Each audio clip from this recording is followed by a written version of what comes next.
all over town.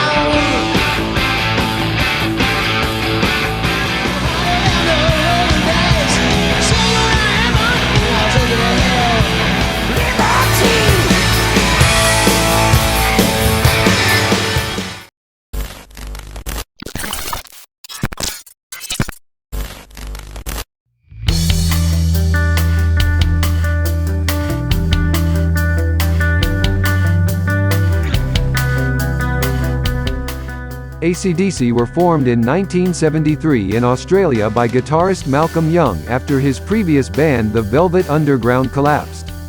With his younger brother Angus serving as lead guitarist, the band played some gigs around Sydney. Angus was only 18 at the time, and his sister suggested that he wear his school uniform on stage. The look became the band's visual trademark. While still in Sydney, the original lineup featuring singer Dave Evans cut a single called Can I Sit Next to You, with ex-Easybeats Harry Vanda and George Young producing. The band moved to Melbourne the following year, where drummer Phil Rudd and bassist Mark Evans joined the lineup. The band's chauffeur Bon Scott became the lead vocalist when singer Dave Evans refused to go on stage. Previously, Scott had been vocalist for the Australian prog rock bands Fraternity and the Valentines. More importantly, he helped cement the group's image as brutes. He had several convictions for minor criminal offences and was rejected by the Australian Army for being socially maladjusted. ACDC were socially maladjusted. Throughout their career they favoured crude double entendres and violent imagery, all spiked with a mischievous sense of fun. The group released 2 albums, High Voltage and TNT, in Australia in 1974 and 1975. Material from the 2 records comprised the 1976 release High Voltage in the US and UK. The group also toured both countries. Dirty Deeds Done Dirt Cheap followed at the end of the year. In the fall of 1977, ACDC released Let There Be Rock, which became their first album to chart in the US. Mark Evans left the band soon after, with Cliff Williams taking his place. Powerage, released in spring of 1978, expanded their audience even further, thanks in no small part to their dynamic live shows. What really broke the doors down for the band was the following year's Highway to Hell, which hit number 17 in the US and number 8 in the UK, becoming the group's first million seller. AC/DC Train was derailed when Bon Scott died on February 19, 1980. The official coroner's report stated he had drunk himself to death. In March, the band replaced Scott with Brian Johnson. The following month, they recorded Back in Black, which would prove to be their biggest album, selling over 10 million copies in the US alone. For the next few years, the band was one of the largest rock bands in the world, with For Those About to Rock We Salute You topping the charts in the US in 1983. Rudd left after the recording of Flick of the Switch. He was replaced by Simon Wright.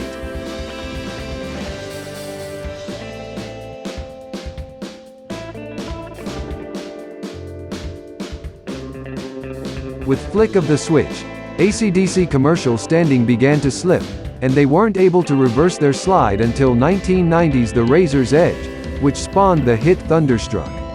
While not the commercial powerhouse they were during the late 70s and early 80s, the 90s saw AC/DC maintain their status as a top international concert draw. In the fall of 1995, their 16th album Ballbreaker was released. Produced by Rick Rubin, the album received some of the most positive reviews of AC/DC career. It also entered the American charts at number 4 and sold over 1 million copies in its first 6 months of release. Stiff Upper Lip followed in early 2000 with similar results. AC/DC signed a multi-album deal with Sony in 2001 that resulted in a slew of reissues and DVDs, and they returned to the studio in 2008 for Black Ice, an all-new collection of songs that topped charts in numerous countries and was followed by the group's first world tour since 2001. 2 years later, the band's music was featured heavily in the action movie Iron Man 2, and a compilation was released in conjunction with the film under the title Iron Man 2. As AC/DC began work on a new album with producer Brendan O'Brien in 2014, they announced that Malcolm Young was suffering from dementia and had left the band. His nephew Stevie Young took his place at recording sessions and the accompanying 40th anniversary tour, and subsequently joined the group full-time. Just prior to the December release of Rock or Bust, drummer Phil Rudd was arrested under charges of attempting to procure a murder, threatening to kill, and possession of cannabis and methamphetamine. Although the arranged murder charges were dropped, the others remained and the drummer's future with the band was uncertain. Nevertheless, ACDC marched forward with the release of Rock or Bust and plans for a tour in 2015. In 2017, Malcolm Young died in November at the age of 64. Following a 2-year hiatus, the band reunited with producer Brendan O'Brien for their 17th studio album Power Up, which became their third consecutive #1 album in Australia and their third chart topper in the US. Besides all that, here are some interesting facts about the ACDC.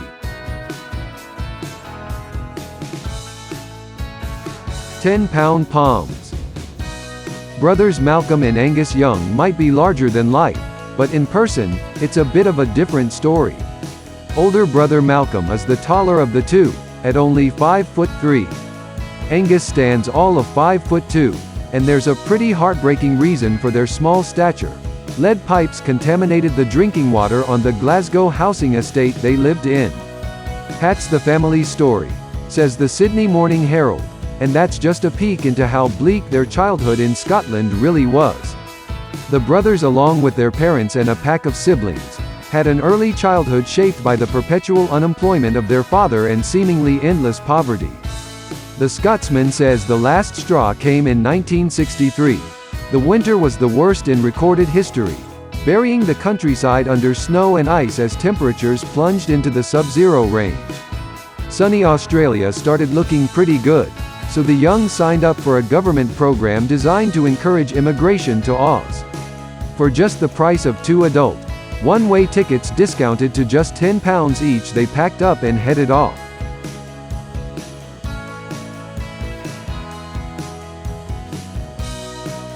Malcolm Young alcoholism. ACDC released Blow Up Your Video in 1988, and a tour followed right on the heels of the album. But all was not well behind the scenes, and before the tour even started, Malcolm announced he was going to be stepping out of the spotlight to take care of a problem that had been steadily becoming worse: his alcohol addiction. Nephew Stevie Young stepped in to take his uncle's place on the tour, and while he was back in time for their 1990 album, it's clear Malcolm's addiction and healing process went on to shape the band. It also spoke volumes about just how much of a family affair ACDC always was.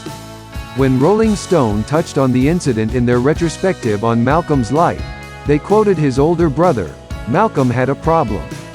In our family, if we have a problem, we deal with it ourselves." And deal with it they did. From then on, backstage gatherings were almost strangely tame. When Megadeth joined them on tour, Dave Mustaine remembered, "Someone said, 'Can I get you a bottle of something?' and someone else said, 'All they do is drink tea and smoke cigarettes.'" The Deadly Concert. In 1991, an ACDC concert in Salt Lake City ended in tragedy with the deaths of 3 teenage fans: 19-year-old Elizabeth Glaucy, along with Jimmy Boyd Jr. and Curtis Whitechild. Both 14 years old died when they were crushed by fans surging forward.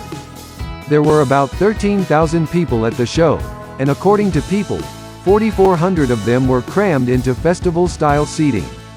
That basically means no seating at all, a setup that had caused 11 deaths at a Who concert in 1979.